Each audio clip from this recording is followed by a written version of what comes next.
হৃদয়ে চিহ্নিত বীজ, আর এই লতার সিটপটগুলো বেলুনের মতো ঝুলে আছে, তাই একে বেলুন লতা বা বেলুন ভাইন বলা হয়। এর বটানিক্যাল নাম হচ্ছে কার্ডিওস্পার্মাম হেলিকা কাবাম, একটি চমৎকার লতা জাতীয় উদ্ভিদ যা বনে জঙ্গলে অনাদরে অবহেলায় জন্মে থাকে। এই লতানো উদ্ভিদটি প্রাচীন আয়ুর্বেদ ও লোকজ চিকিৎসায় খুবই গুরুত্বপূর্ণ। এর পাতা ও বীজ, শেকড় সব অংশই ঔষধি গুণে ভরপুর। বাত ও জয়েন্টের ব্যথা কমায়, ত্বকের সমস্যা দূর করে, ফুসকুড়ি ও অ্যালার্জিতে, একজিমা চুলকানিতে ব্যবহার করা হয়। এছাড়া পাতার পেস্ট ব্যবহার করলে প্রাকৃতিক অ্যান্টি ইনফ্লামেটরি হিসাবে কাজ করে। চুল পড়া ও খুশকি, মাথার ত্বকের সমস্যায় এটি বেশ উপকারী। অনেক হার্বাল তেলে এই গাছের নির্যাস ব্যবহার করা হয়। এর বীজে হালকা সেডেটিভ প্রভাব আছে।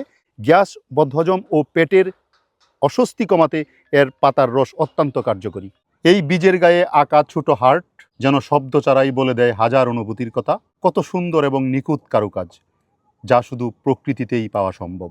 বীজে ফ্লেভোনয়েড, স্যাপোনিন থাকায় শরীরের কোষকে ক্ষতিকর হাত থেকে রক্ষা করে। লোকজ চিকিৎসায় জ্বর ও ঠান্ডাজনিত সমস্যায় এটিকে ব্যবহার করা হয়। এটি একটি ঔষধি লতা।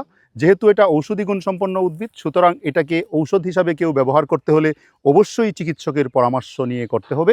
চিকিৎসকের পরামর্শ ছাড়া কোনো ঔষধ সেবন এবং ব্যবহার করা যাবে না, এবং সেবন এবং ব্যবহার করা থেকে বিরত থাকবেন।